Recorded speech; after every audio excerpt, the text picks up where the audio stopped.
자, 2장 보일러 종류 및 특징 단원입니다. 보일러 종류 및 특징은 종류 및 특징이기 때문에 나오는 문제가 약 한 2문제에서 정상적으로는 약 3문제 정도 배정이 되어 있습니다. 첫째, 종류가 한 문제. 그리고 두 번째로는 당연히 특징이 한 문제. 보일러 종류는 엄청 종류가 많아요. 물론 구분하는 방법도 다양합니다. 하지만 시험 문제 잘 나오는 것도 있고요. 그리고 보일러 종류마다 특징을 일일이 다 외우기가 힘들어요. 먼저 구조를 잘 이해를 해야 됩니다. 그리고 보일러 구조를 이해할 때는 보일러 역사를 조금 알 필요가 있어요. 국사 시간은 아닙니다. 하지만 보일러가 발전이 되어 온 역사를 조금 보면 제일 맨 먼저 기초적으로 나왔던 보일러의 단점을 고쳐서 결국에는 최근 형태의 보일러가 나왔습니다. 따라서 그 하나하나마다 장단점이 있는데 단점을 조금씩 개선을 한 것이 그 다음 보일러의 단계에 도달했다라고 하는 겁니다. 그리고 세 번째로는 그러한 보일러를 테스트하는 게 있어요. 그리고 보일러를 1년에 한 번씩 산업 현장에 가면은 성능이 제대로 효율이 유지가 되는지 이 성능 검사를 하는 게 있습니다. 두 번째로는 보일러의 안전 상태를 검사하는 게 있어요. 성능과 안전을 검사하는 게 있는데 성능은 말 그대로 효율이에요. 효율. 불을 떼면은 낭비가 되지 않고 불을 태울 때 나오는 그 열을 얼마나 잘 흡수를 해서 공급처에 보내줄 수 있는가, 사용하는 곳에 보내줄 수 있는가, 그게 어떻게 보면 효율을 계산하는 기본적인 개념이고요. 안전이라고 하는 것은 이 보일러를 가동하면은 고온, 고압의 증기가 나오는데 그 증기로 인해서 보일러 속에 내부가 빵빵하게 터지기 일보 직전이겠죠. 하지만 보일러가 안 터져야죠. 사용하다가 터져버리면 어떻게 물 다 새고 증기는 다 새고 사람도 다치고 기계 망가지고 하겠죠. 그래서 이 안전검사는 보일러가 터지느냐 안 터지느냐, 즉 균열이 간 곳이 있느냐 없느냐를 검사하는 건데 검사하는 방법은 대표적인 것이 수압시험이에요. 보일러 안에 본체에 물을 잔뜩 넣고 압력을 가하는 가압펌프로 계속 펌핑을 해서 일정한 압력에 도달하게 해서 일정 시간 지켜봅니다. 30분 이상 원래 테스트하도록 되어 있고 물이 새는 곳이 있는가 없는가를 검사하는 거예요. 그리고 수압검사를 굳이 처음부터 갑자기 등장하는 이유는 나중에 에너지관리 시험, 2차 시험, 실기시험 볼 때 두 가지 형태로 보죠. 첫째, 주관식 50점 보고 그 다음에 작업형으로 작품 만드는 게 50점인데 배관 작품을 만들고 나서 그 배관 작품에 물을 채워서 수압을 걸어서 압력을 가한 채로 물이 새는가 안 새는가 테스트를 해요. 그게 통과하는지, 만약에 일정한 정해진 압력을 견디지 못하고 물이 샌다. 그러면 빵점이 되죠. 한 군데서 빵점이 되면은 두 개를 아무리 합해도 60점이 넘을 수가 없죠. 무조건 떨어지는 거죠. 자, 그렇다면은 보일러 이제 뜻부터 알아야 됩니다. 보일러는 우리나라 말은 아니죠. 귀중할보, 보석이다 하나밖에 없는 이게 아니죠. 보일러라는 것은 영어 글자도 boil, 끓이다 라고 하는 거예요. boil, boil러, 끓이는 기계예요. 뭔가를 끓이죠. 자, 그렇다면 여기서 보일러 하면 보일은 뭘 끓인다라고는 안 나왔어요. 그렇다면 어떤 뜻인가? 첫째는 1번이 밀폐된 용기, 이게 중요해요. 밀폐된 용기 속에 개방이 되어 있으면 보일러라고 부르지 않아요. 집에도 물 끓이는 것은 많이 있죠. 냄비 뚜껑도 있고. 그런데 구조가 어떻게 생겼어요? 그냥 개방되어 있고 위에 뚜껑을 덮는 거잖아요. 덮어도 물을 끓이면은 이 사이로 증기가 다 새버리죠. 스팀이 새죠. 김이 푹푹 나오죠. 이것은 보일러가 아니에요. 밀폐됐다는 말은 완전히 꽉 닫아놓죠. 아니 그러면 닫아놓으면 물을 끓이면 어떻게 됩니까? 터지지 않겠습니까? 닫아놓긴 하지만 위쪽에 밸브를 달아서 증기가 꽉 차면은 밸브를 열어서 빼서 쓰기도 하고 잠그면은 닫아놓기도 하고 이렇게 열고 닫고를 마음대로 할 수 있도록 밸브를 설치하는 거겠죠. 이처럼 밀폐된 용기 속에 그 다음에 뭘 넣어요? 속에 물 또는 열매체를 넣는다 그랬어요. 물론 물하고 열매체는 기계는 아니에요. 보일러는 아니죠. 보일러 속에 들어가는 물체죠. 물질이죠. 물을 일반적으로 많이 넣고 사용을 하고요. 물 말고 물처럼 잘 끓을 수 있다면은 오히려 물보다 더 잘 끓을 수 있고 더 고온의 증기를 쉽게 만들어낼 수 있다면 그런 것이 있다면 특수한 목적에 따라서 물을 대신할 수 있는 액체를 집어넣는데 이것을 열매체 또는 특수열매체라고 하고 이 물 대신에 특수한 액체를 집어넣는 보일러는 별도로 특수보일러 종류 중에 특수열매체 보일러 또는 열매체 보일러 이렇게 부릅니다. 자, 그래서 첫 번째 밀폐된 용기가 중요하다 그랬고요. 두 번째로는 물 또는 열매체를 넣으면 가열하여 불을 떼야죠. 불을 떼지 않으면 그냥 물통이죠. 물만 담아 놓으면 뭔가 불을 떼는 기계가 있어야 될 거 아닙니까? 주로 이제 버너 같은 연소장치가 여기에 해당되는데 이게 두 번째예요. 자, 가열을 하면 불을 떼면 어떻게 돼요? 바깥에서 공기가 누르는 그 공기 압력보다는 더 센 압력의 증기가 튀어나오죠. 그래서 대기압보다 높은 상태의 증기나 또는 100도보다 훨씬 높은 상태에서 끓을 수 있는 고압에서 끓을 수 있는 온수, 증기나 온수를 발생시켜서 이를 밖으로 공급을 해요. 그러니까 핵심은 첫째 밀폐된 용기인데 왜 동그라미 번호를 붙여놨느냐? 밀폐된 용기의 구조에 따라서 보일러의 종류를 구분합니다. 그리고 그 구조 모양에 따라서 분명하게 특징이 달라집니다. 그리고 밀폐된 용기가 분명히 그릇이라고 그랬는데 보통 뭘로 만드냐면 강철로 만들어요. 그래서 용기의 재질이 무엇으로 되어 있느냐에 따라서 강철로 만든 강철제 보일러 또는 철자를 빼서 강제 보일러, 강제적으로 한다 이 말이 아니고 강철제의 줄임말이에요. 또는 강철하고 약간 성질이 다르지만 탄소 함유량에 따라서 더 단단한 쇠, 불에도 녹지 않고 더 잘 견디는 쇠, 주철이 있습니다. 그래서 주철로 만든 그런 보일러일 때는 재질에 따라서 주철제 보일러 그렇게 구분하기도 합니다.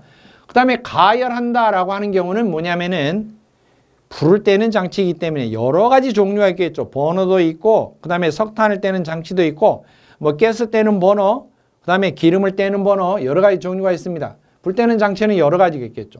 이처럼 밀폐된 용기, 뭔가 물을 담아놓는 것을 본체라고 합니다. 영어로는 body라고 해요. body. 그리고 가열하는 것, 불 떼는 것을 뭐라고 하냐면은 연소장치 그렇게 불러요. 물을 담아놓는 통, 그것이 본체라고 부르고 그 다음에 거기에 불을 떼는 장치를 연소장치라고 하고 그러면 나머지가 있겠죠. 나머지 모든 장치는 기타 장치라고 안 불러요. 이게 부속 장치입니다. 그래서 보일러에서 보일러 본체에 붙어있는 장치들을 구분해 놓고 보면 사실 버너, 대표적인 게 연소장치가 버너인데 버너 이외에 나머지의 모든 장치는 다 부속 장치에 속한다. 그렇게 볼 수가 있어요. 그러니까 시험 문제에서 2장이 지금 보일러 종류 및 특징인데 3장으로 넘어가면 부속 장치만 다루고 있죠. 부속 장치의 법적인 설치 기준, 종류, 특징, 역할 이런 것 등등이 다 나오고 이 부속 장치를 나중에 잘 관리를 잘 하려면 취급을 잘 하려면 어떤 점을 주의를 해야 된다라고 하는 게 9장, 10장 연결되어 있는 취급 및 안전관리 편입니다. 그래서 부속 장치에 연결되어 있는 내용 단원이 사실은 전체 에너지 관리의 반절 정도 되는 문제에 해당이 된다.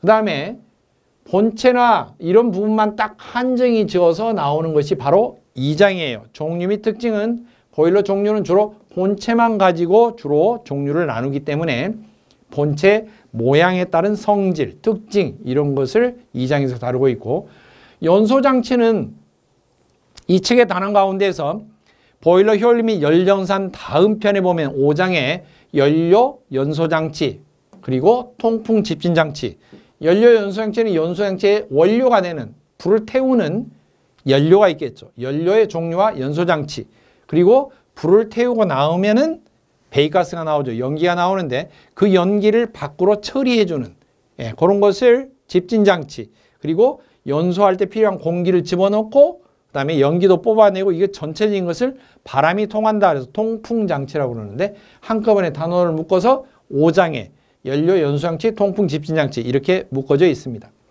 자, 이처럼 2장에서 다루는 내용을 한번 다시 정리해 봅니다. 보일러를 장치를 크게 있는데 물론 여러 가지 장치가 수십 가지, 수백 가지 붙어 있겠죠. 하지만 그걸 크게 구분을 해서 보면, 세 개로 쪼개보면, 곤충을 세 개로 쪼개면 어떻게 된다고요? 바로 즉사하죠, 곤충은. 보일러는 세 개로 쪼개면 어떻게 되느냐? 물 담아진 본체, 부를 때는 연소장치, 나머지는 전부 부속장치라고 부르고, 이렇게 세 가지로 구분해서 불러본 것을 보일러의 3대 구성 요소라고 한다. 그렇게 말합니다. 그 다음에 본체는 더 세분을 하면은 물 또는 열매체가 담겨져 있는 통, 그냥 우리가 편하게 통 이렇게 말하기도 하고, 드럼통, 물 담아져 있는 통 모양이, 물통 모양이 드럼통 모양으로 된 게 있어요. 드럼 모양으로, 큰 드럼통. 이렇게 드럼통 모양으로 세워져 있는 것도 있고 드럼통이 뉘어져 있는 것도 있어요. 세워져 있는 것은 한자로 설 입자를 써서 입형보일러, 뉘어져 있는 것은 획가닥 하고 넘어져 있죠. 횡, 누울 횡자를 써서 횡형보일러 그렇게 부르는데, 이처럼 물을 담아져 있는 그 본체의 구조가 드럼통 모양으로 되어 있으면은 드럼, 예. 이것은 이제 원통형 보일러라고 하고, 드럼통이 원통으로 생겼죠. 그 다음에 관에다가 집어넣는 방식이 있어요. 관. 예, 관. 그래서 이 수관에다가 물이 담겨져 있는 파이프에, 관에다가 물을 집어넣고 그 파이프에 대고 불을 뗍니다. 그런 방식은 수관 보일러라고 합니다. 그래서 본체 구조가 이렇게 물 또는 열매체가 담겨져 있는 드럼이나 수관 또는 연관군 그랬는데, 군이라고 하는 것은 어디 저기 이천군, 뭐 화성군 그런 게 아니고요. 그 군이 아니고 김군, 이군, 이 군도 아니에요. 무리군자예요. 다발이라는 뜻입니다. 한 개가 아니라 여러 개. 물이 담겨져 있는 파이프에 그 물이 여러 개의 파이프에 남겨져 있는 물이 담겨져 있는 것은 수관무리, 수관다발, 수관군 그렇게 부르고, 또 불을 떼고 나면 나오는 연기를 바로 빼지 않고 파이프 속을 통과시켜서 연기를 뽑아내면은 그 파이프가 한두 개가 아니고 물이 지어 있기 때문에 연관군, 연관다발 그렇게 부릅니다. 아무튼 물이 담겨져 있는 곳이다. 장소로 치면은 물이 담아져 있는 물통이다 라고 하는 것은 변함이 없습니다. 그 구조가 어떻게 되어 있든지 간에. 두 번째, 연소장치는 바로 이것처럼 물이 들어있는 본체에다 대고 가열하는 장치입니다. 세 번째로는 본체와 연소장치를 제외한 나머지 모든 것을 부속장치라고 그러는데, 사실 보일러라고 하는 것은 그림을 그려보시면 보일러 몸뚱아리가 있어요. 온수 보일러는 물이 꼭대기까지 다 차 있지만 증기 보일러는 꽉 채워져 있으면 안 돼요. 불 때면은 증기가 발생하는 즉시 팽창을 해서 터져버릴 것이니까. 따라서 물을 다 넣지 않고 한 7, 80% 정도만 집어넣습니다. 대략적으로 한 7, 80%. 퍼센트로 한 7, 80% 이렇게 되어 있는데, 분수로 굳이 나타내면은 한 3분의 2에서 4분의 3 정도 이렇게 표현도 합니다. 이 정도 물이 담겨져 있고 불을 뗍니다. 뭐 밑에서 떼든 속에서 불을 떼든, 즉 불을 떼는 통을 물 속에 집어넣어 가지고 연소실을 이렇게 집어넣을 수도 있어요. 물이 안 새게 통을 뻥 뚫어 가지고 이 속에다가 버너를 설치해 가지고 여기서 불을 뗄 수도 있습니다. 불을 떼면은 이 물이 끓어서 증기가 나오겠죠. 증기가 나오면은 계속해서 사용하는 곳까지, 사용처까지 증기를 이송해야 될 것입니다. 그리고 증기가 발생을 하면은 이 물이 점점점 줄겠죠. 줄면은 안 되죠. 나중에 계속 줄어버리면 불은 계속되고 있는데 물이 없어지면 닳아지면 이게 전체적으로 열받겠죠. 너무나 과열이 되면은 철판 구조로 되어 있으니까 불에 약해서 나중에 너무 뜨거워지면 노골노골 녹아내리겠죠. 자, 파열이 되겠죠. 그래서 물이 떨어지는 즉시 새로운 물이 공급이 돼야 돼. 새로운 물. 자, 이것을 물을 공급하는 것을 뭐라고 하냐? 급수. 그 장치를 급수장치라고 그러는데, 일반적인 급수장치의 가장 대표적인 것은 뭐냐? 급수탱크, 원래 커다란 물통. 급수탱크도 있고, 또 급수탱크에서 불순물을 다 걸러서 깨끗한 물만 집어내야 되는데, 이 속에 더러운 물 집어넣으면 물때가 엄청 많이 낍니다. 그래서 급수의 조건은 깨끗한 물을 적당한 양, 부족하거나 넘치거나가 없이 적정량이라는 것은 증기가 나가는 양이죠.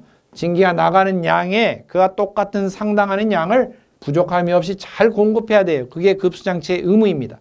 급수 탱크와 직접 물을 펌핑을 해서 압력을 가해서 보일러 본체 안에 집어넣어줄 수 있는 뭐가 있을까요? 펌프가 있죠. 그래서 급수장치에 세 가지 가장 중요한 거 보면은 급수 탱크가 있어요. 지금 대포 쏘는 탱크 아니에요. 급수 탱크 그리고 급수 펌프. 그 다음에 급수 중에 더러운 성분이 포함되어 있으면 그것을 걸러내야 되겠죠. 그것을 급수 처리 장치라고 해요. 급수 처리 장치. 불순물을 걸러주는 겁니다. 불순물은 한두 가지가 아니에요. 그 다음 불을 떼면은 연소를 하려면은 그냥 가만히 놔두면 불 따는 거 아니죠. 무슨 이게 핵연료도 아니고 핵발전소도 아니고. 따라서 반드시 두 가지가 들어가야 되는데 첫째 뭐가 들어가야 돼요? 연료를 공급해 줘야 되겠죠. 불을 태우고 있는 이 장소, 이 장치는 버너 또는 이런 것은 연소 장치예요. 근데 연소 장치는 가만히 놔두면 타는 게 아니잖아요. 연료를 집어넣어야죠. 일정하게. 그리고 연료만 넣으면 안 되니까 또 무엇을? 공기도 같이 집어넣어야죠.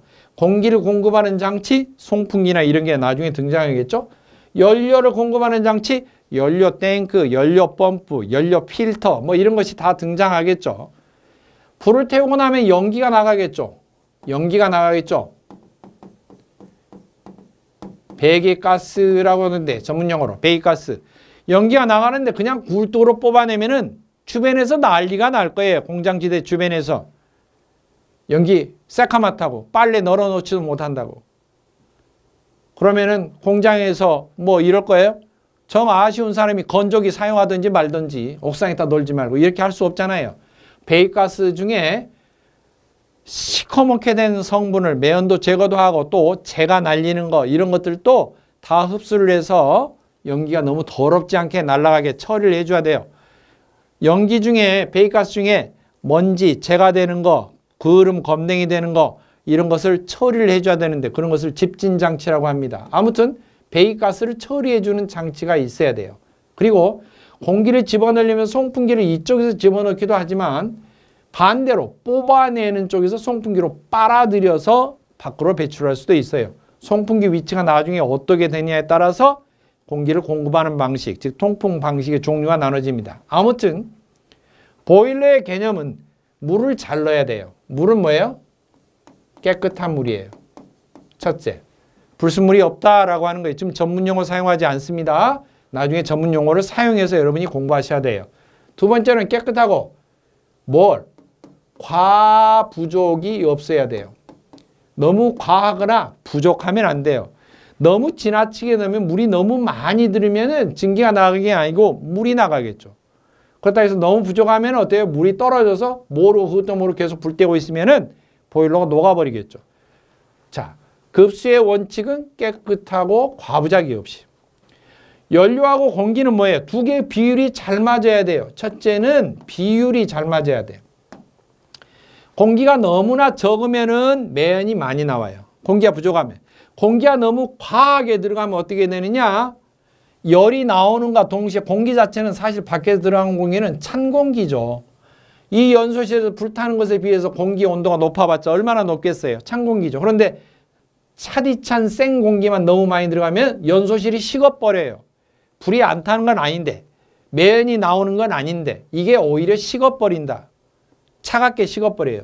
여기가 뜨거워야지만이 많은 열이 보일러로 물로 흡수가 되는데 이게 식어버리면 안 되죠. 그러니까 연료하고 공기도 적절한 비율이 돼야 되고 또 증기를 급작히 많이 내야 될 때 또는 증기를 조금만 써야 될 때에 따라서 가감 연료량을 줄이고 늘리고도 쉽게 손쉽게 조절이 돼야 되고 연료와 공기의 비율도 아주 적합하게 맞아떨어져야 된다라고 하는 거예요. 이게 연소 조절입니다. 연료량과 공기량을 비율을 잘 맞춰야 되고 그 다음에 뭐예요? 연소를 가감 연소량, 불 때는 양을 늘렸다, 감했다, 줄였다 하는 것이 돼야 되는데, 즉 연소 조절이 잘 돼야 돼요. 이게 두 개가 핵심입니다. 나중에 이게 각 단원별로 쪼개져서 이것만 강조해서 이 나가는 연기 처리하는 것까지 정리를 해놓은 단원은 5단원. 그리고 급수 부분만 또 나중에 보일러 취급 및 안전관리편에 급수 부분만 또 나와요. 급수 처리하는 약품, 장치, 물 속에 어떤 불순물이 있는지 그것만 가지고도 물에 관련돼서 세 문제는 연관이 되어 있어요. 불순물 종류마다 제대로 처리를 하지 않으면 보일러 통 안에 들어가서 어떠한 사고를 유발하는지 그런 것까지 다 하면은 약 물만 관련된 문제 세 문제. 그 다음에 이제 증기가 나온다 그랬죠. 증기는 사용하는 곳까지 도달하기 전까지 식거나 온도가 떨어지면 안 돼요. 즉 열 손실이 없도록 이 출발점부터 도착 지점까지 식지 않고 온도가 유지된 채로 자기가 지니고 있는 뜨거운 열을 손실하지 않고 잘 전달이 돼야 돼요. 그래서 이 증기를 이송하는데, 증기를 보내주는데 아주 적절한 조치를 취해줘야 되는데, 증기 이송의 가장 큰 핵심적인 무엇이냐? 첫째, 압력을 유지해줘야 된다. 일정한 압력을 유지해야 돼요. 압력 변동이 너무 심하면은 세게 나왔다 약하게 나왔다 그러면 사용처에서 종잡을 수가 없어요. 그리고 뭘 유지해야 돼요? 온도가 변하면 안 돼요. 온도가 유지가 돼야 돼. 그리고 증기는 뜨겁습니다. 보일러를 가동해서 보낼 때는 증기가 뜨거운 상태이기 때문에 모든 증기가 흐르는 파이프가 증기관이 뜨거운 채로 쇠는 열받으면 늘어나죠. 여름철에 철도에 보면은 철도가 늘어나서 틈새 벌어지는 것이 점점 가까이 붙어요. 겨울이면은 철도 레일이 어때요? 수축되죠. 온도가 차가우니까. 그러니까 틈새가 벌어지죠. 줄어들어서.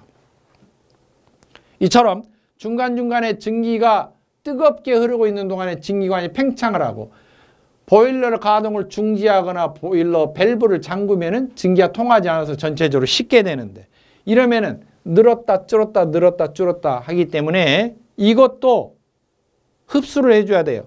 만약 그대로 놔두면은 이게 줄어들면은 그냥 가만히 통으로 놔두면 사용차가 이쪽에 배관에 붙어 있는데 배관이 줄어들기 시작하면 사용차가 딸려가겠죠. 다시 늘어나면 밀려나겠죠. 이러면 안 된다는 거예요. 따라서 압력과 온도를 유지시켜주기 위해서 꼭 반드시 필요한 게 뭐냐? 첫째는 보온이에요. 보온. 첫째는 보온. 모든 증기관은 보온 조치가 필수입니다. 보온을 잘 하지 않으면 엉터리가 되는 거예요. 그리고 두 번째는 뭐냐? 열이 뜨거울 때 배관이 늘어나고 차가울 때 식는 열팽창을 갖다가 흡수를 해줄 수 있는 장치가 필수적이에요. 그래서 보일러는 이와 같은 장치, 이와 같은 개념들이 필수적으로 돼야 된다. 나머지는 사실 뭐 추가적인 장치가 있어요. 얘기해 보면은 밑바닥에서 이제 자꾸 물을 끓이다 보면은 그래도 아무리 급수 처리를 해도 불순물들이 조금씩 있거나 이러기 때문에 밑바닥에 좀 더러운 게 쌓입니다. 사람 뱃속에 똥 쌓이듯이 이것을 주기적으로 빼줘야 돼요. 똥 빼듯이. 이런 것은 이제 분출장치 그렇게 말하는데 더러운 걸 빼줄 수 있는 분출장치가 달려 있어야 되고 속의 상태를 유지하려면 등등 여러 가지 부수적인 장치가 달려 있고요. 그리고 이 보일러를 안전하게 유지해야 된다. 터지지 않도록이 첫 번째예요. 터지지 않도록. 뭐 불을 잘 떼고 덜 떼고 효율이 좋다 나쁘다를 떠나서 보일러가 터져버리고 찢어져 버리면 기능이 없어지는 거잖아요. 그래서 가장 중요한 것은 안전이기 때문에 그러면은 보일러가 터지는 것은 언제 터지느냐? 뭔가 조건이 안 맞고 조금 관리가 미흡하게 돼 있어서 부족함이 있는데 흠이 있는데 모르고 불을 뗐어요. 그래서 보일러가 증기가 빵빵하게 됐어요. 압력을 견디지 못해요. 그러면 그 압력 때문에 터지는 거예요. 그렇기 때문에 안전을 유지하기 위해서 보일러가 안 터지려면 일단 불 끄고 봐야 되겠죠. 보일러의 안전은 첫째 뭐냐? 균열이 간 데가 없고 만약 균열이 간 데가 없다면 뭔가 조절이 잘못돼 가지고 터져버리기 직전에 불을 아예 꺼버리는 거죠. 보일러가 불 꺼놓으면은 보일러가 아니죠. 그냥 물통이죠. 터질 리가 없죠. 불을 안 떼고 있는데 터지면 그것은 이상한 거죠. 밑에 어디가 째졌다든지 그렇지 않은 이상은. 그래서 안전에 관련된 안전장치가 나중에 등장합니다. 보일러가 안전장치가 달렸다라고 하는 것은 종류가 몇 가지가 다 다양한데 목표는 하나예요. 보일러 불 끄는 거예요. 왜? 터지지 말라고. 언제? 시도 때도 없이? 아니죠. 위급한 상황일 때. 그 각자의 위급한 상황이 무엇이냐에 따라서 붙어있는 안전장치 종류가 다르고 결국에는 그 상황 하나하나마다 보일러가 터지지 않도록 잡아주는 거죠. 그게 안전장치예요. 안전장치는 파열을 방지하는 것이 가장 핵심입니다. 두 번째, 이거 위에 부차적으로 알아야 될 중요한 개념은 뭐냐? 보일러가 결국에는 사람 수동으로 일일이 물 떨어졌다 그러면 바가지로 붓고 연료 떨어졌다 그러면 삽질하고 이러면 얼마나 힘들어요. 사람 손을 거치지 않고 또 일정하게 세팅을 해놓으면 자동적으로 돼야 되잖아요. 그래서 자동제어. 수동으로 조작하지 않고 보일러의 여러 가지 상태 공급 또는 보내는 것 또 유지가 되는 것 이런 것을 자동으로 조절하기 위해서 필요한 게 자동제어 장치다. 그러면 이와 같은 것들을 큰 테두리를 잡고 보일러를 접근을 하면은 아주 쉽게 접근을 할 수가 있어요. 자, 그러면은 보일러의 종류의 3대 구분. 이제 보일러 종류는 주로 뭘로 나누냐면은 물론 기준이 아주 다양합니다. 가령 자동차를 예를 한번 들어보겠습니다. 집에 좋은 승용차가 있어요. 내가 볼 때는 승용차를 돈으로 따져요. 대부분. 얼마짜리다. 또 제조회사를 따져요. 그래도 난 BMW다. 아니다 벤츠다 나는. 아니다 나는 현기차다. 예를 들면. 회사를 가지고 따져요. 그런데 보험회사는 뭘 가지고 따져요? 차량 기본적인 가격도 있지만 여러 가지 요소가 제조회사가 뭐 현대차라고 해서 더 비싸게 받고 기아차라고 해서 더 싸게 받고 이런 거 아니잖아요. 주로 뭐예요? CC. 그리고 국내산이냐 아니냐 외제냐 국산이냐에 따라서 기본적인 거 그렇게 나누죠. 차량 가격에 따라서. 그러나 구청이나 시청 가면은 자동차세 매기잖아요. 거기에서는 뭘 가지고 따져요? 배기량 가지고 주로 따지죠. 배기량. 배기량 가지고 뚝 끊어버리죠. 소형이다, 중형이다, 대형이다. 뭐 이렇게. 그 다음에 또 뭐예요? 그 차를 사용하는 용도, 승용이다, 뭐 사람이 탄다, 화물용이다, 뭐 등등 이런 걸로 따지지 않습니까? 그래서 기준이 무엇이냐에 따라서 기준이 무엇이냐에 따라서 차량의 종류를 다르게 불러요. 이건 소형차, 이건 중형차. 그럼 제조회사로 따지면 이건 현대차, 이건 기아차, 이건 쌍용차 이렇게 부를 것입니다. 마찬가지로 보일러도 종류를 아주 다양하게 나누는데 물론 여기에 다 설명하기는 어렵지만 본문에 나와 있어요. 사용하는 장소가 어디냐?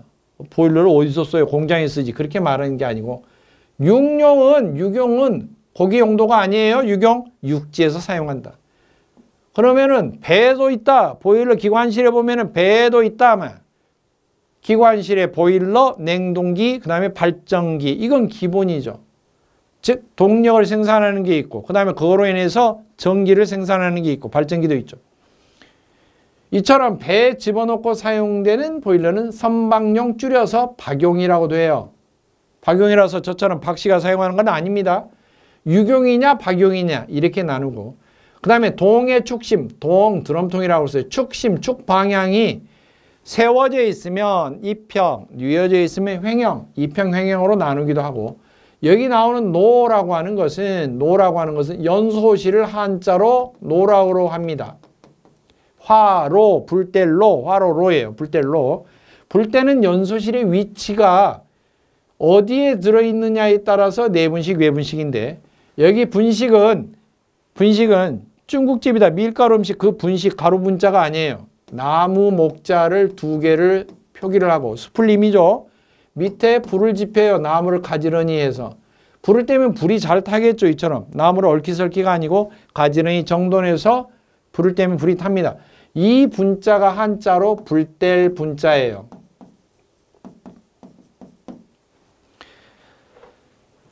뭐 사람이 뭐 이렇게 하다가 갑자기 휘발유 붓고 분신 자살했다. 분신, 몸신, 몸을 태워서 불뗄 몸신자. 몸을 태워서 사고났다. 분신 이렇게 나오죠. 그러듯이 분식 이게 뭐냐면 불 때는 방식이다. 그 다음에 내는 안쪽이다. 외는 바깥쪽이다. 내외 구분을 할 때는 뭐냐? 물이 담아져 있는 물통 바깥에서 떼면 이렇게 물통이 있으면 연소실이 이렇게 밑에 쪽에 따로 있어가지고 물통 바깥쪽에서 접촉하지 않는 바깥쪽에서 불을 떼면 이게 외분식이에요.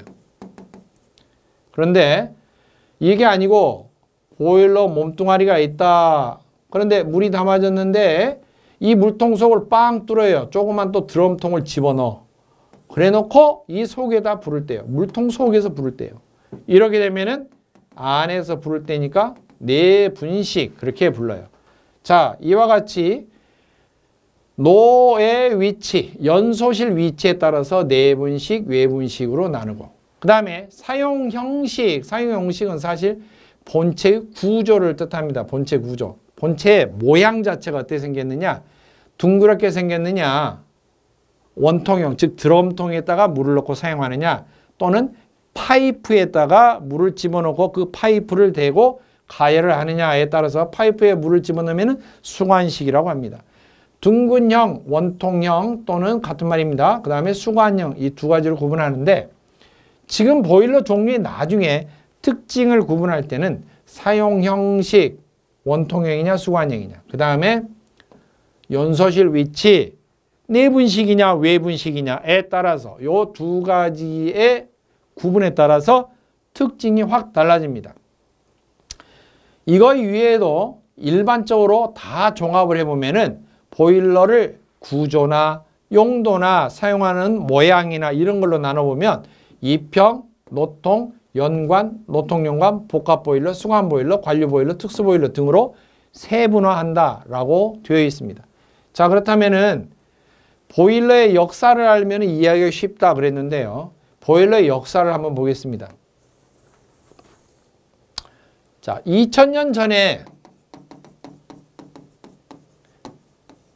로마 시대의 보일러는 폼페이 유적을 화산지대를 파서 나오는 유물을 보면은 목욕탕물을 데폈던 것 가운데 보일러의 원형이라고 할 수 있는 게 나옵니다. 로마 시대의 보일러가 아직도 남아있는 이유는 제가 PPL 광고하는 것은 아닙니다만 국내 모 기업에서 생산하는 가정용 보일러 선전할 때 그게 나왔죠. 재질이 뭘로 되어 있다? 구리로 되어 있더라 이거예요. 물론 순수한 순동은 아니고 청동이죠. 자, 이처럼 구리 성분으로 되어 있기 때문에 부식에 강하다. 오래간다 보일러가. 그래서 그런 선전이 있었는데 2000년 전에 로마 시대 보일러 구조는 어떻게 되어 있느냐 하면은 간단한 원리로 이렇게 그냥 통이에요. 통. 원통이 아닐 수도 있고 사각통도 상관없습니다. 그리고 밑에 부분을 파요. 그러니까 격리가 된 거죠. 불을 밑에서 떼고 이게 연소실입니다. 같은 말로 불 떼는 곳을 화실이라고도 하는데 그림 그리는 곳이 아니고 불화자를 써서 화실 그렇게 말합니다. 작은 일정한 공간의 모양을 화실이라고도 합니다. 연소실에서도. 불을 떼고 여기에다가 물을 집어넣어요. 근데 다 집어넣은 게 아니고 다 집어넣으면 온수보일러 약 한 7, 80%만 집어넣으면 증기보일러라고 그랬죠. 왜? 공간이 남아있어야지 물을 끓이면은 그 끓은 증기가 이 비어있는 공간에 차게 될 것입니다. 증기가. 그 다음에 불을 떼면은 연기는 어디로 뽑느냐 하면은 가운데로 그냥 뽑아요. 그래서 가운데에 이렇게 연통이 지나가도록 합니다. 이게 연통이에요. 연기가 나가는 통로죠. 불을 떼면 허망하게 쭉 그냥 빠져나갑니다. 열 효율이 매우 낮죠. 이게 맨 처음 나온 보일러 구조이다. 그 다음에 본체의 덩어리는 드럼통을 세워놓은 것처럼 되어 있다. 이것을 이평 보일러라고 하고요. 열 손실이 크죠. 불을 떼면 금방 빠져나가죠. 하지만 집에 있는 기름 보일러, 가정용 기름 보일러는 아직도 다 이런 구조를 벗어나지를 못하고 있습니다.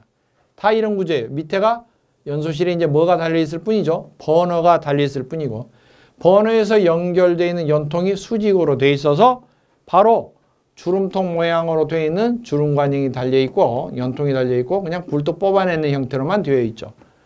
속에 몸뚱아리 돼 있고 우리 집에 보일러는 동그랗게 안 생겼는데요. 여기 단열재 씌워서 겉에 사각형 케이스로 둘러싸는 것 뿐입니다. 이렇게 보기 좋게 세탁기 모양 이렇게 사각형으로만 각을 잡아서 겉에 케이싱만 씌운 거예요. 자, 이것이 이평 보일러입니다. 이평 보일러는 열 효율이 낮고 별로 불 때도 많은 열을 흡수하기가 어렵습니다. 매우 큰 단점이죠. 별로 좋지 못해요. 흡수율이. 이걸 개선하는 방법이 없을까? 이걸 뜨거운 연소가스가 나오면 바로 뽕 못 빠져나가게 어떻게 좀 개선하는 방법이 없을까? 그 다음 나오는 보일러 구조는 이렇게 생겼습니다. 자, 완전 옆에서 본다고 칩시다. 위 모양도 약간 동그랗게 이렇게 드럼통 모양이 되기는 하겠지만은 그걸 생략하고 봅시다. 자, 물을 집어넣고 밑에 공간을 확보해서 연소실에서 불을 떼는데 연기가 빠져나가는 통로를 가운데만 하나만 뻥 뚫어 놓으면 너무 빨리 연기가 나가더라. 아깝다. 그래서 이것을 작은 파이프로 나누어서 불을 떼보자 하는 거예요. 이제 위에 파이프가 이렇게 뚫려 있겠죠. 그리고 위에는 집합으로 이렇게 해서 나왔던 연기를 잡아서 이렇게 빼는 겁니다. 구조가 이렇게 돼 있어요. 자, 이런 구조는 옆에 있는 그냥 딸랑 이평 보일러 중에서도 여기 지금 이평 보일러 이것도 이평 보일러긴 한데 초기 모델은 이렇게 돼 있는데 연기가 빠져나가는 게 너무 아까우니까 이 연기가 빠져나가는 통로에 이렇게 관을 이쪽 공간이 서로 이어질 수 있는 관을 연결해 놨어요. 이유는 뭐냐면 불을 떼면은 뜨거운 연기가 이쪽으로 흐르면 물이 순환이 이렇게 됩니다. 방향이 이렇게 순환이 됩니다. 순환이 되면 위에서 보면 위에서 이렇게 지점을 보면은 가운데 연통이 있는데 물이 자꾸 여기서 이렇게 순환이 되죠. 가가지고 밑바닥에 부딪혀요. 그러니까 이쪽에 순환하는 물이 이렇게 크게 순환을 못해요. 그냥 제자리에서 맴돌고 있는 거죠. 그래서 순환하는 통로를 좀 마련해 주자. 이게서 이쪽으로 통과되고 또 이렇게 가로지르는 파이프라면 이렇게도 통과되고 이처럼 연소실 위쪽에 옆으로 가로지르는 파이프를 뚫어서 물이 서로 통하도록 좌측 우측이 통하도록 이렇게 관을 조그마하게 달아주는데 옆으로 지나가는 관이다 그래서 이것을 횡관 이렇게 말해요. 누울 횡자 써서 조그만 횡관을 달아서 보강을 해주면 물이 좌측 우측이 순환이 잘 되기도 하고 또 이 속으로도 물이 흐르면서 파이프 겉에 불이 접촉하고 있기 때문에 아무래도 불하고 닿고 있는 면적이 넓어지면 열 흡수가 잘 되겠죠. 지금 방금 나왔던 불이 접촉한 면적 쉽게 이해하면 이 설명, 이 용어가 뭐냐면 이것을 열이 전달되는 면적 그래서 전열 면적이라고 해요. 보일러에서는 같은 외형 크기라 해도 불을 뗐을 때 불하고 직접적으로 접촉하는 면적이 넓을수록 많은 열을 짧은 시간에 흡수를 할 수가 있어요. 전열 면적이 넓을수록.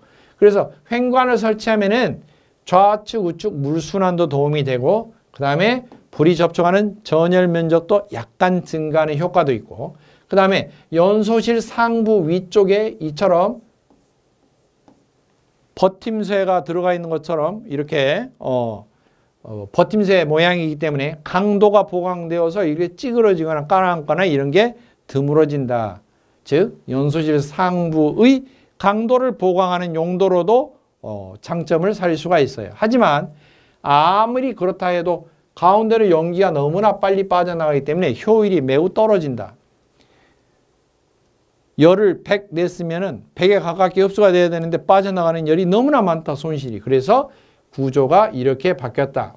그 다음에 뜨거운 연기가 이렇게 작은 관을 통해서 이렇게 빠져나가고 이 주변의 물들이 데펴지게 되는데 이 작은 관, 연기가 통하는 관,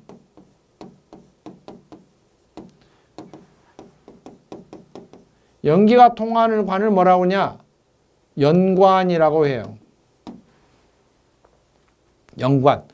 둘 다 드럼통 모양은 세워져 있어서 이평이라고 하는데 이건 횡관이 설치되어 있기 때문에 이평 횡관 보일러. 이것은 이평 연관 보일러 그렇게 부릅니다. 아무튼 이평 연관 보일러는 이평 횡관 보일러보다 조금 발전한 거죠. 뭐가? 열 흡수하는 정도가. 그러나 구조적인 문제가 사용하다 보니까 발견이 됐어요. 뭐냐면 증기 보일러다 보니까 물을 다 채울 수는 없고 상부 쪽을 비워놔야 되는데 연기가 나가는 속도가 좁은 관을 통해서 막 이렇게 한꺼번에 이것은 뿡뿡 빠져나갔으니까 체류가 잘 되지 않았어요. 그런데 뜨거운 열이 작은 파이프들을 통해서 이렇게 빠져나가다 보니까 병목 현상 때문에 이쪽 위쪽에 노출되어 있는 상부 쪽에 연관이 계속 불을 떼서 가려다 보면은 비어있는 공간이잖아요. 물이 안 들어있는 공간이잖아요. 그런데 뜨거운 연기만 나가고 있잖아요. 상부 쪽 연관이 과열이 되는 단점이 발생이 됐어요. 그렇다면 이것을 어떻게 개선을 할 방법은 없을까? 그래서 세 번째 방법이 등장하게 되는데 여기서부터 진짜 산업용 보일러의 시초라고 할 수 있는 원천적인 모양이라고 할 수 있는 형태가 드디어 발생이 됩니다. 이것을 개선하는 방법, 이거 열 받지도 않고 연기가 골고루 나눠서 나가기도 하고 다 흡수하게끔 열이 이런데 옆에 파이프 측면에도 다 접촉해서 흡수가 잘 되게끔 이런 구조를 어떻게 바꿀 수 없을까? 그림을 이리 보고 저리 보고 해서 옆으로 봤더니 아, 보일러를 뉘면 되겠다. 그래서 이 보일러를 뉘일 생각을 합니다. 밑에 이렇게 돼 있는데 이 통을 요 드럼통을 옆으로 뉘는 거죠. 이렇게. 그래 놓고 밑에서 불을 떼는데 아, 여기 막혀 있어요. 불을 떼면은 이쪽을 터놔요. 터놔서 이렇게 칸막이를 하고 연기가 이쪽으로 뜨거운 연기가 이쪽으로 몰리게끔 하고 이 연관을 이쪽 하단에 이렇게 옆으로 뚫어놔요. 뚫어놓고 물을 이렇게 채우는 거죠. 그러면 연기가 이쪽을 통해서 앞에 쪽으로 해서 이렇게 굴뚝으로 이어져서 앞으로 나가게. 대신에 전체적으로 좀 서 있는데 이 조그만 통을 뉘어서 밑에 받침대를 해서 밑에 연소실을 두고 연기가 이렇게 되돌아서 나가게. 모양은 이평처럼 보이기는 하지만 연관의 구조가 세워져 있는 게 아니라 뉘어져 있다. 그래서 보일러 모양은 이평인데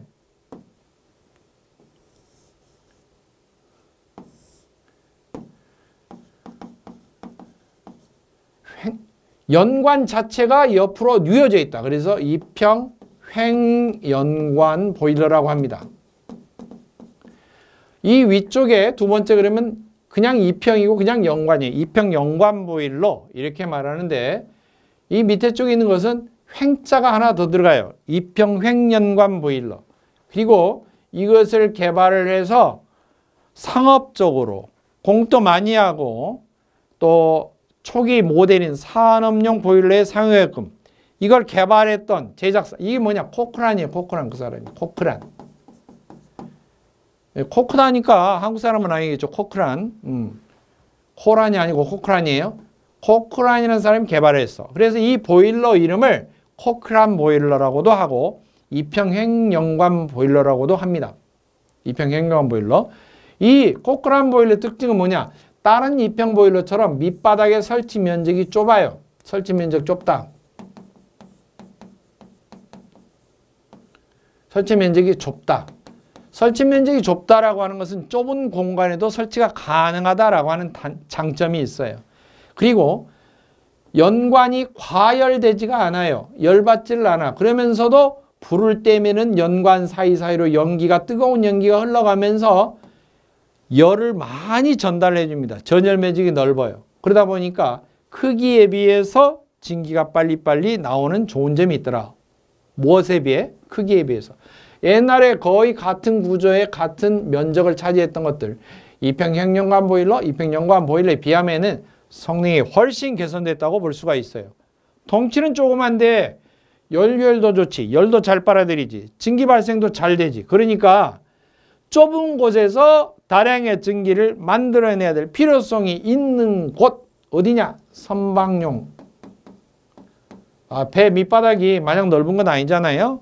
선박용에서 보조용으로 많은 증기가 쓴 것은 큰 보일러를 놔두고 그게 좀 가동이 안 될 때 보조용으로도, 선박 보조용으로도 사용이 되는 그런 보일러가 되겠습니다. 설치 면적이 좁고 이평 세 가지 종류 중에서 가장 효율이 좋은 게 이거다. 이평 횡연관 보일러 또는 코크란 보일러. 그렇다면 여기에서 더 발전을 시키면 어떻게 될까? 바로 이 이평 횡연관 보일러를 옆으로 길게 늘릴 수는 없을까? 그걸 길게 늘려보자는 거죠. 통을 이렇게 길게. 그래요. 제가 과장제에 그린 거예요. 밑에 연소실을 크게 만들었어요. 그리고 연기가 빠져나가는 코스를 뒤에를 막고 불을 떼서 어마어마하게 연소실을 크게 하고 물을 이렇게 넣은 다음에 연기가 흘러가는 관은 이렇게 길게 하는 거죠. 불을 떼면 뜨거운 연소가스가 이렇게 돌아서 사이사이를 흘러서 앞쪽을 통을 이렇게 공간을 막고 연통을 앞으로 뽑아서 이렇게. 자, 이렇게 되면은 이게 연기가 나가면 한 번 흐르고 또 아까우면은 또 여기서 칸막이를 또 요렇게 해가지고 여기서 잡아 돌려서 뒤쪽으로 뺄 수도 있어요. 요 사이를 갖다 연기를 뽑아서 이쪽으로 이렇게 뽑아낼 수도 있어요. 다시 여기서 또 막아서 이쪽으로 앞으로 뽑을 수도 있어요. 이처럼 연기를 몇 번 돌렸느냐에 따라서 한 번 지나가면 원 패스, 두 번 돌아가면 투 패스, 세 번 돌아가면 쓰리 패스 방식이라고 하는데 기능사 시험은 거기까지는 자세히 안 나옵니다. 다만 공부할 때 아주 세세하게 되어 있는 서적들이 있다라고 한다면 그 내용 중에 원 패스, 투 패스, 쓰리 패스가 나오면 그런 뜻이다라고 하는 거예요. 이처럼 길게 했더니 물 담아진 양도 많겠다. 연소실도 엄청 넓어져서 불 떼는 것도 공간이 넓어졌겠다. 그러면 증기도 많이 나오겠다.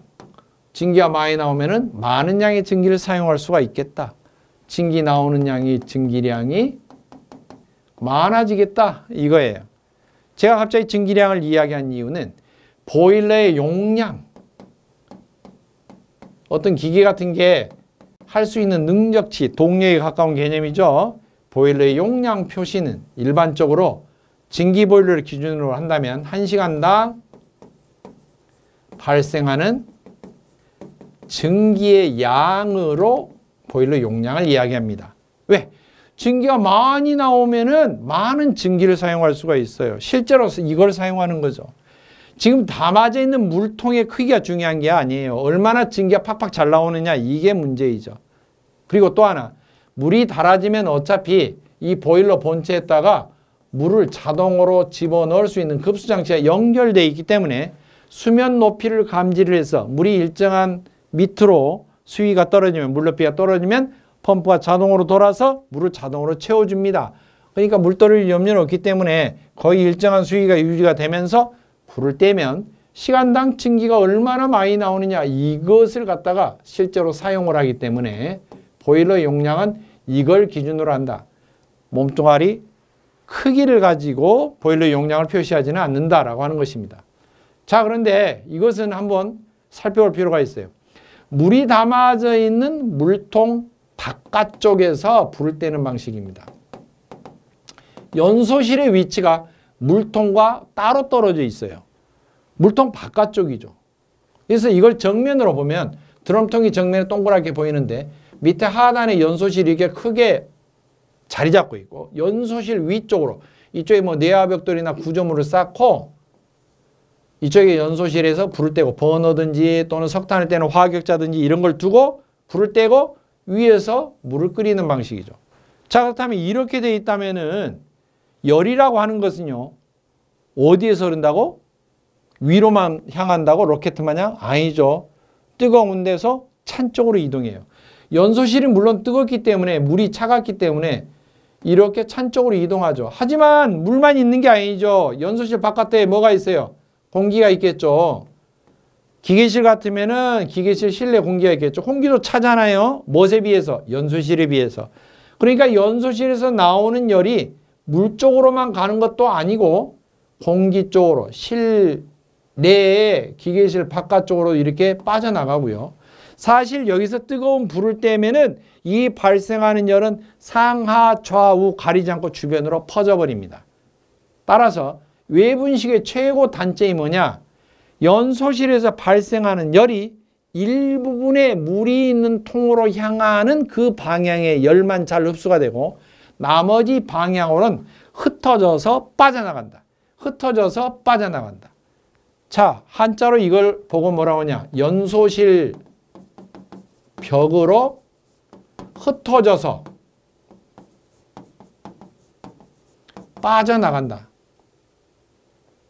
흩어져서 빠져나간다.